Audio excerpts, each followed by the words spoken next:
So welcome everyone to this celebration of Barbara Cumbers' new collection, In the Simmer Dim. We were delighted when Barbara sent her manuscript to us, and we're very proud of the result of our collaboration with her on her book. Barbara was born and still lives in London. Her poems have been widely published in magazines and anthologies, and her first collection, A Gap in the Rain, was published by Indigo Dreams in 2016. She was an associate lecturer in geology for the Open University, and as a poet, she looks at the land with a geologist's eye. And it's as a geologist that she first became acquainted with the Shetland Isles. Her visits to the islands, mostly in summer, but also a month's creative writing residency in winter, have inspired this collection. Her knowledge of the islands, their geology, people, and flora suffuse her poems with authenticity. To quote from Chris Beckett, who is here tonight, Barbara writes about Shetland with a luminous clarity.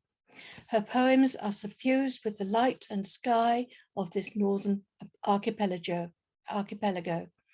They lead us out into the particular wind and rocks and sea of Shetland, into the light's song, as she describes it, where the price of summer light is ice and darkness is a crawling beast. So, with no more from me, we're going to ask Barbara to begin reading from In the Simmer Dim.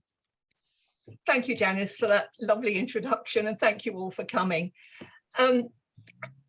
In the Simmer Dim is one sequence of poems, but it isn't arranged by season or by islands, and the poems move between winter and summer and from island to island.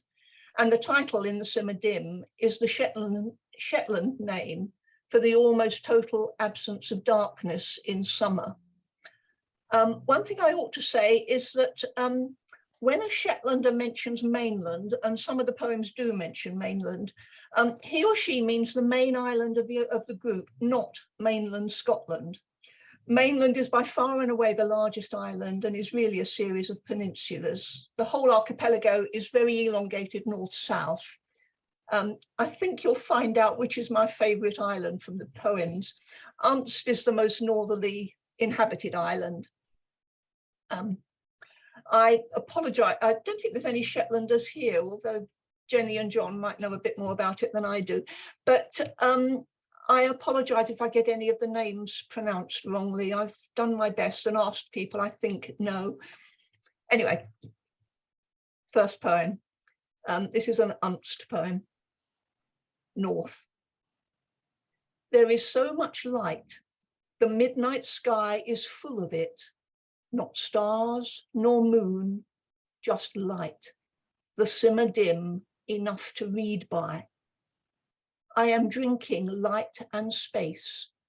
At my back, the solid rock, metamorphic, ancient, the grey-red rootedness of Unst. In front is north, the open sea and the sky shining. How can I breathe in all this emptiness? It is clear and warm tonight as air flows north, rushing away over the far horizon. The rock at my back grows sharp. It whispers in the red gold glow that the price of summer light is ice, its thin stone blue and the deep winter dark. The next poem is the title poem of the book, In the Simmer Dim. The sky is hanging loose and huge, tethered lightly to the hilltops. A breath of wind could blow it away. Darkness does not fall here. It seeps from the ground, flows into hollows, adds form to the shapes between rocks. A crouching beast, perhaps, or an opening to a space without footholds, where memory pearls like a peat brown burn, touching rocks and grass in passing. Flashes of detail swept round in the eddies of pools, the falls over boulders, as it catches a twig to spin and blur. If I try to hold it, it spills through my fingers. The next poem is on Echenes, which is one of the peninsulas of mainland. The title of the poem is Grinda Danara. I think that, oh, by the way, if you haven't noticed, there are some notes in the back of the book which explain some of the Shetland dialect words, which some people haven't noticed. But anyway, Grinda Danara means gap of the borer in Shetland dialect. And it's a cleft high up in the sea cliffs of Echenes, which funnels storm waves with such force that huge boulders are carried a couple of 100 meters inland. If you ever go to Shetland, you must go to Echenes. Anyway, Grinda Danara. I need the sea for its edges, for its separation of islands, for its nearness wherever I stand. Like old age, it teaches me frailty. This is Echenes and nothing west till Greenland. No betweenland here, no littoral, no soft breathing in and out of the tide. The tide is up or down, sea against cliff. Rock shudders higher or lower, but still shudders. I walk out in wind, easy walking grassland with its many ladder stiles to this broken ridge, 2-ton blocks, rectilinear as if cut by machine. The sea has considered a new career as quarryman, its dynamite exploding rocks to send them far inland. I look around and under boulders, like a seal woman searching for her skin. The next poem I'm going to read is Concrete Angel. Now, this is a rather sad story. I shall read you the note. A concrete angel was cast and carved in about 1919 by William Johnson, stonemason of Scalloway. It was broken up late 20th century and used as hardcore for a harbour jetty extension. Johnson had eccentric ideas about gravity, which he published in a book called The Law of Universal Balance. He engraved a summary of his ideas into a cornerstone of his house in Scalloway, and you can still read it today. I think it's a really sad story because you've obviously got this man uneducated, but very intelligent. And it's such a waste that there was no education to direct that intelligence. Anyway, Concrete Angel. The vision of an angel had to be carved in stone, where no blocks of stone were large enough or fine enough for the vision. So the sculptor cast his own, as he cast ideas onto paper and carved them in stone for all to read and to question the loss of balance in the waste, the almost unnoticed waste, as a small local brightness guttered away down slope and into the harbour.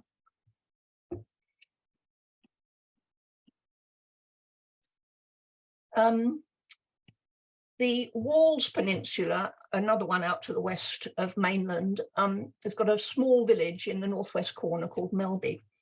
And the Walls Peninsula landscape is totally different from the rest of Shetland, and it's Knockanlochen landscape, which is small rounded hills separated by small lakes. And because of the landscape, the road sort of snakes backwards and forwards. There's only one road, but it snakes backwards and forwards, and you can see the rest of the road as you're driving to Melby. And it's a single track road with passing places, and you have to keep an eye on any cars coming and stop at the passing places. Anyway, sorry that some of these introductions are longer than the poems. The road to Melby. Past Knockanlochen,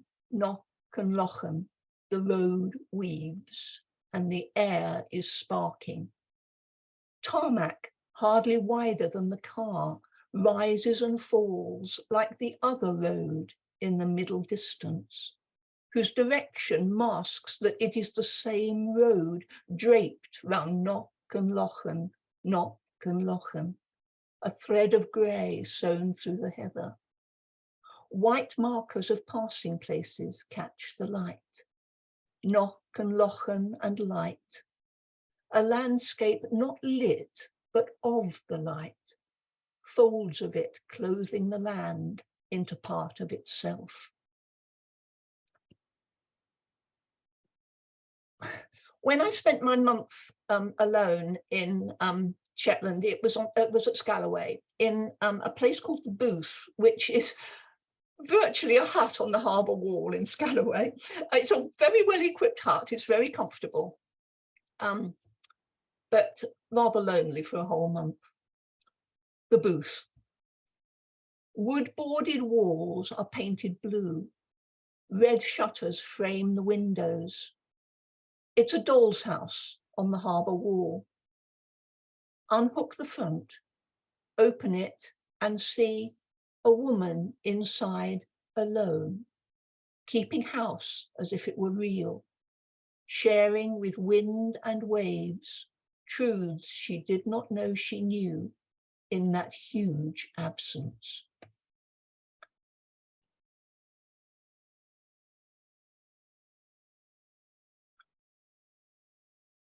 The next poem is just called Island Voices.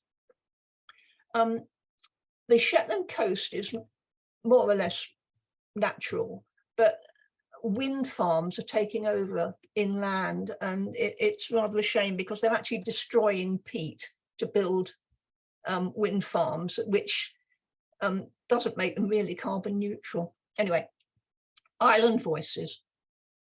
I am the pony on the high moor, the barrel pony of children's dreams. I am the peat beneath its hoofs. I wake to the steep of water that has nowhere to go. I reach down to ancient carbon stored in the land.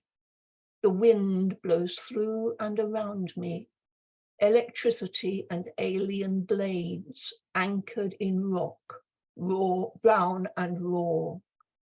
I am the islands and the true horizon of unbroken sea. I am the orca and also the seal, the torn and the tearer of muscle, fur and bone. I am the hut on the harbour wall, my facing blue painted, my windows shuttered. The next couple of poems are about a botanical nature reserve on the eastern side of Unst called Keen of Hammer. It's unique. It's the eastern side of Unst and Fetlar are made up of a thing called an ophiolite, which is a chunk of ocean floor which has been brought up onto land. And it's now made up of a rock called serpentinite, and that's got very fragmented by ice, and it won't hold any water. So the plants there are tiny and have got very long roots. And also the ophiolite contains nickel and chromium, which was mined on Shetland up until about the mid-20th century. Yeah, okay, I think that's probably all you need to know. I wrote this poem for Sue, who's in the audience somewhere. She was, I can't see her now, but anyway, she's there somewhere. Anyway, a landscape for Sue. I want to give you a landscape like no other, that you will likely never see for the plantsman in you. It is Mars in its bareness, a dry expanse of broken stone beneath an enormous sky. Clouds move in from the west with frequent rain that drains quickly away. There are no trees, no mountains, though there are cliffs, and always the sound of wind and sea. You would cross a ladder stile from a cattle link of grasses lush with dung onto bare serpentinite to find plants that live only here. They have unromantic names like Edmonton's chickweed and are tiny in air, though their roots stretch down and down to the water they need that the surface cannot hold. The plants are so small that you can barely see them unless you're on your hands and knees. So this one's just called Kinohammer. Not enough to green shattered serpentinite. Plants are small and scarce. Northern rockcress, fragrant orchid, fairy flax. You need to crouch down and creep forward slowly, eyes close to the ground. Dwarf scurvy grass, Norwegian sandwort, spring squill. Chromium and nickel discolor flowers that bloom purple tinted. Black spleenwort, frog orchid, hoary whitlow grass. They root unnoticed, long fibers finding water deep below broken stone. Mountain everlasting, Shetland mouse ear, moonwort. The most northern headland in Unst is called Hermaness, and you can look down on Muckleflugger. It's a lovely name, which is the most northerly lighthouse. But beyond Muckleflugger, there's nothing till way beyond the North Pole. Hermaness. When you know there's nothing north but sea and ice, that the rocks you can see are the last fixed points, the squelch of bog feels firmer, the endless wind less chill, and the glow in the sky is all the light you need.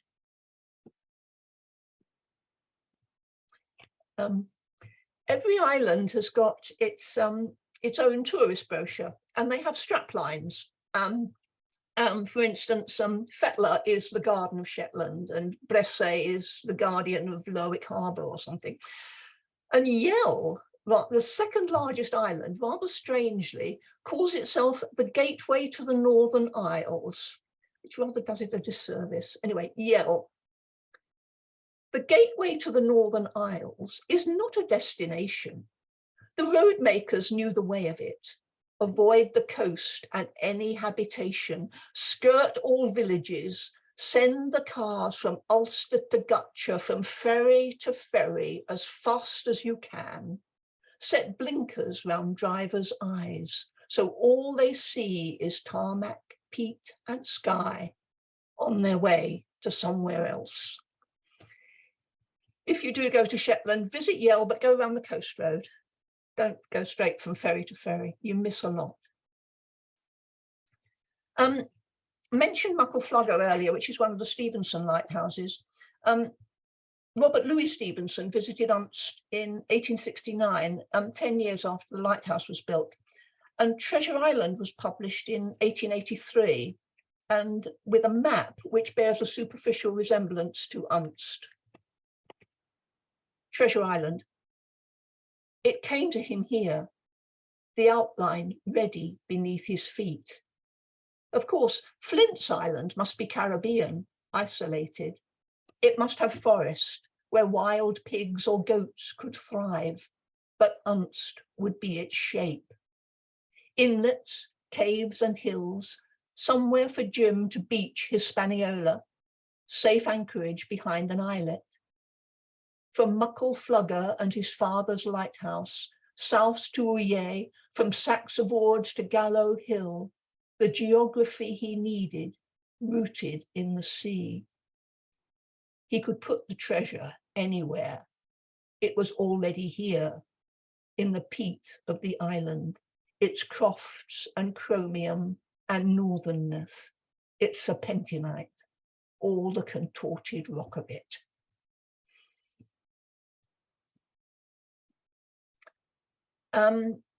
One of the peninsulas of mainland is only connected to the main part of mainland by a very narrow isthmus. It contains a road and 2 beaches. So you can actually do a coast-to-coast walk from the Atlantic to the North Sea in about 30 seconds flat. The only trouble is the Atlantic side of it is open to the Atlantic waves, and it gets an awful lot of debris which comes in on the Atlantic waves and just deposited on the beach, and it's a right mess. But it can look pretty, like a Jackson Pollock painting. the sea as abstract expressionist. Streaks of bright blue rope, frayed ends splayed, highlight of a yellow buoy.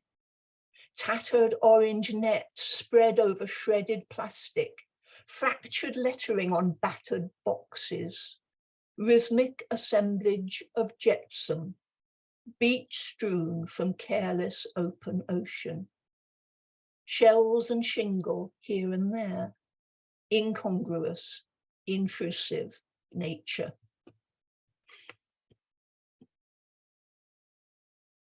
The last one before I introduce my second guest reader. There's a bird called a great skua, which is about the size of a herring gull. It's very aggressive. The local name for it is a bonksy, and they live by piracy. They attack other birds and steal any fish that they have. So they'll actually grab hold of a gannet's wing when a gannet's got a fish in its mouth and pinch the fish from it. Harp song to a bonksy chick. Hatched on Unst far northern fastness, you've not yet seen a night of darkness, only a dip in daylight's vastness. You've not yet flown past cliffs of granite, hunted puffins, stalled a gannet, unfazed you're smaller, lighter than it. You're crouching fearful now in heather, yet when grey downs replaced by feather, you'll rule the air in any weather. And when the signs of summer slacken, when west gales blow and night skies blacken, the south will call you, its life's pattern. Though most who visit here defame you, the summer folk can hardly blame you. They'll fly south too when tropics claim you. But, fluffy chick, this island bred you, cliff and moor, the sea that fed you, it's home wherever winds have sped you. I wrote that for a friend who left the islands to work on the British mainland and of course went back when he retired. One wonderful things about being there in winter is that you can see the Northern Lights. You're almost certain to see the Northern Lights in Shetland and in winter, providing the sky's clear. The Shetland name for them is the Mirri dancers, which sounds like the merry dancers, but Mirri doesn't mean merry, it means shimmering, which is rather nice, isn't it? The shimmering dancers for the Northern Lights. Anyway, the Mirri dancers. Because the night is shining green, it might split open. So I wait in the still and the cold for the solar wind to blow the sky apart and sheets of light to spiral down and swing through air with the sound of a knife brushing ice. The voice is distant, bloodless, like the hiss of iron filings as they sing to a moving magnet. There should be no sound. I know there can be no sound, yet I hear it resonate through the bones of my skull, the magnetic bones of my skull, a tinnitus outside myself, the voice of the north calling the southerner I am to the thinness of dark that only the north knows.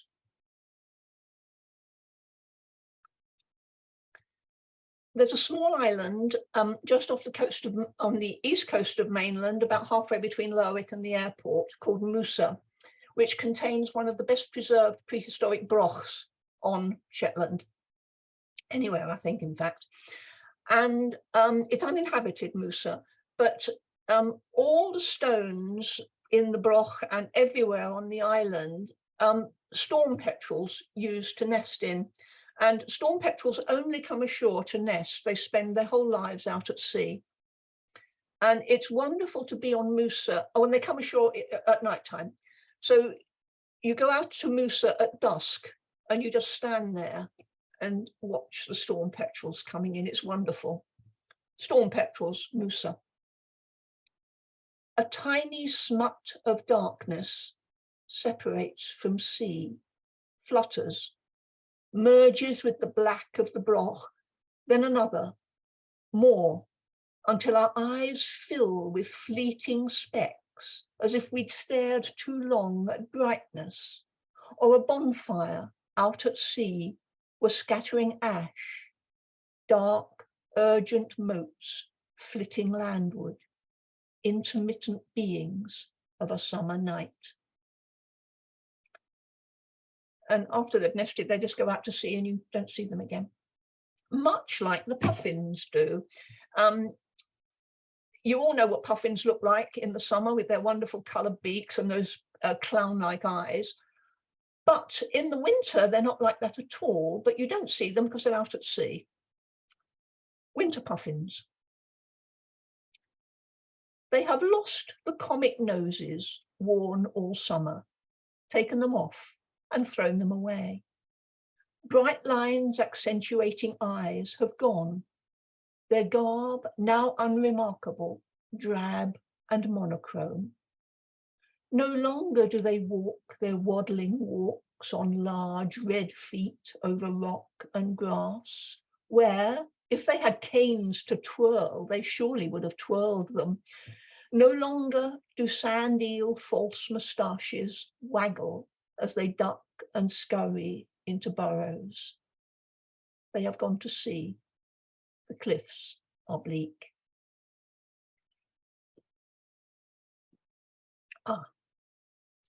Yeah, sorry, this needs a bit of introduction.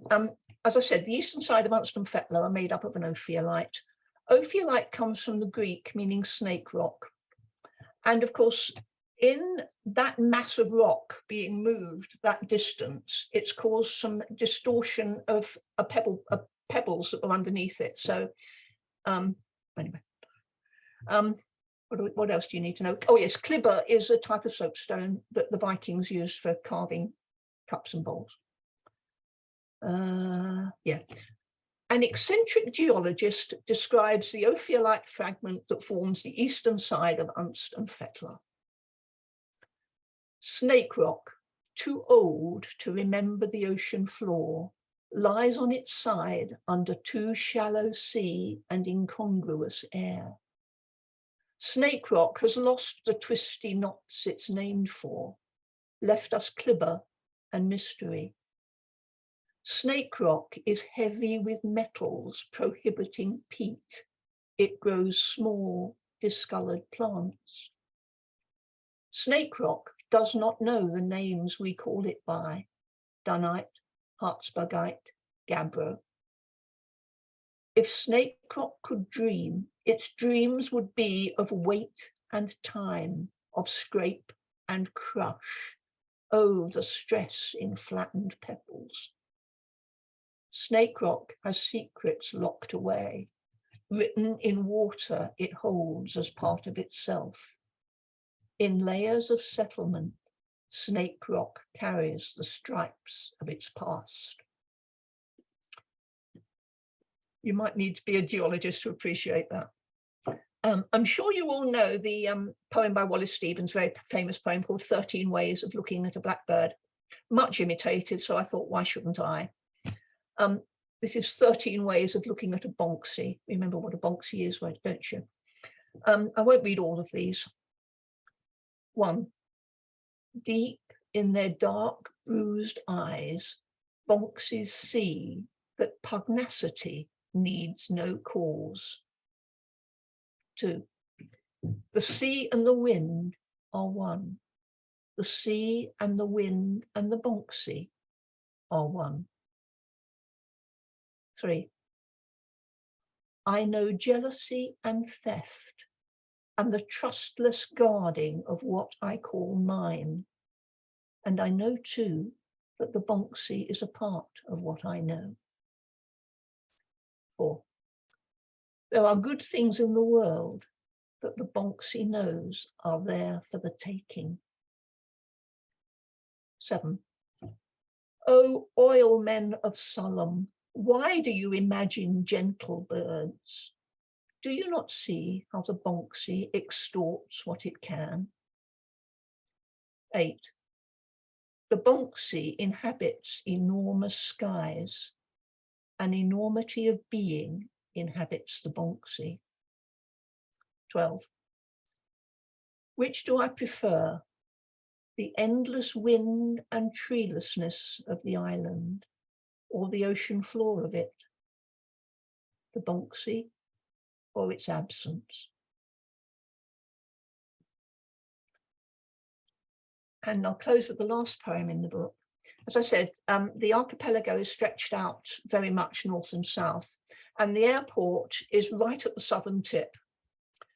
Also right at the southern tip is Sunborough Bird Reserve, where if you go to Sunborough, you are almost certain to see puffins in the summer.